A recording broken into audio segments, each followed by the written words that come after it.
Heal tasemel fotograafi pildid, Hollywoodi filmid. Kas sa oled kunagi mõelnud, miks need silmale nii ilusad tunduvad?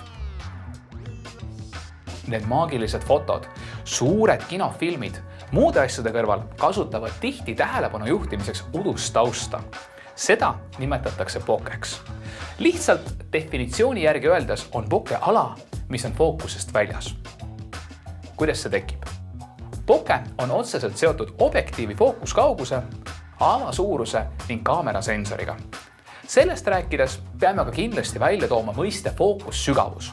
Tähendab see lihtsalt ja kokkuvõtvalt ala, mis on pildi terav, väike või madal fookussügavus. Tähendab lühemat ala, mis on fookuses ning jah, loogiline, suuremat osa, mis on udune ehk bokeh.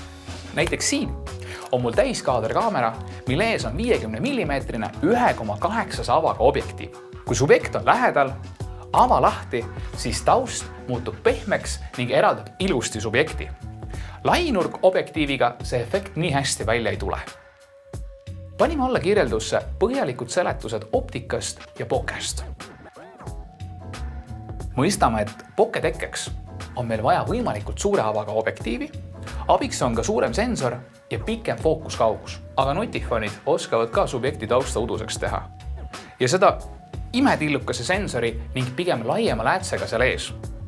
Kas nad tõestavad, et optikareeglid neile ei kehti ja eraldiseisva kaamera ostab ainult loll, kes tahab endast jõukat muljet jätta? Kurbusega peame tõdema, et füüsikareeglid kehtivad neile täpselt samamoodi. Küll aga kasutatakse kompenseerimiseks tarkvara ja riistvara koostööd.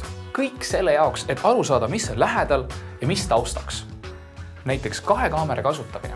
See lahendus salvestab näiliselt 2 fotot ning tarkvara hindab, mis võiks olla subjekt ja kust võiks alata udune taust. Tänu piiratud tehnoloogiale ei suuda tarkvara tihti vahet teha, kas subjekt on 10 cm või mitme meetri kaugusel. Sügavuse tekitamiseks on ka muid variante. iPhone 10 esimene kaamera suudab seda ühe objektiiviga, sest kasutab infrapunasensoreid, et mõõta kaugust ja eristada subjekti taustast. Samamoodi suudab ühe sensoriga libabokeh tekitada Pixel 2. Sensori iga piksel jagatakse 2, et fookus oleks täpsem ja kiirem, aga Google kirjutas tarkvara, mis võtab kogu selle info, et mõista, mis on taust ning kus on subjekt.